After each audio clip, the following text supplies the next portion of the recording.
Well, let's hear from our reporter Clément Bonneau, who's on the ground there at the top of Champs-Élysées. Clément, thank you for being with us. Are the people you've spoken to feeling that debate made any headway on reconnecting that government attempt to get the people to air their grievances? Well, what a lot of people have been telling us is that they think this debate was just a smokescreen. It was just a trick by the government and by Emmanuel Macron to divide the movement and to buy time. They, of course, want to see what's going to come out of this national debate, to see what conclusions will be drawn from all the discussions that have been held. But they're not very hopeful that things are going to change. Many are saying that actually the real problem is Emmanuel Macron himself. And a lot of people are saying that for the policies to change in the country, the president has to go and new elections have to be held. And we're seeing those pictures there coming from the Champs-Élysées a little earlier this afternoon. What's the situation now? Well, things are still very much tense. We saw earlier a group of protesters throwing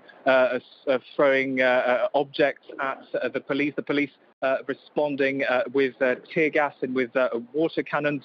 There were some violent incidents earlier today, as you mentioned. A lot of shops and restaurants have been vandalized. Protesters also set fire to barricades, to a newsstand. So things are still very much tense right now. And just to give you one figure from the newspaper Le Monde, citing police sources, we know that at least 80 people have been detained so far. So 80 arrests so far. Clearly, this has also taken the area by surprise, despite these ongoing rolling protests. Previous weeks, when there were clashes quite regularly, we saw the shops boarded up in preparation for this type of event. The police didn't organise and protect the area in the same way this time round? Some shops have boarded up, have tried to protect their facades, but I assume that authorities perhaps didn't expect such high numbers to come out onto the streets today.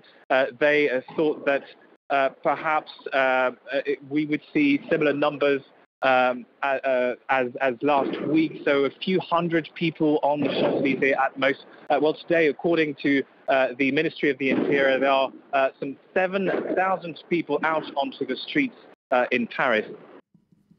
And the authorities also mentioning that hundreds of rioters, of casseurs, as they say in French, had decided to come to Paris today to create these scenes of chaos. What's been the police response to that?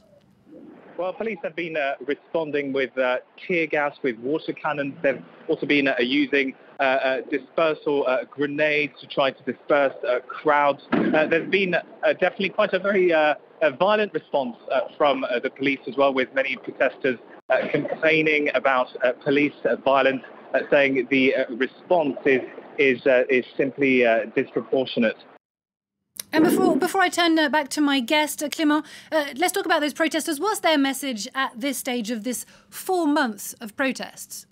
Well, the first message they want to send is that the movement is still strong, despite dwindling numbers in recent weeks. There were only 28,000 protesters across France last week. That's 10 times less than on the 16th of November, the very first Saturday of protest. The second message is to send a warning to Emmanuel Macron. Once again, in the wake of the national debate, they want real change from the government. They want the government to change course on its economic policy, its social policy. It's a very diverse crowd, really. Some people are asking for more democracy. Others want France to leave the European Union. Others also want Emmanuel Macron to resign. Thank you very much for that.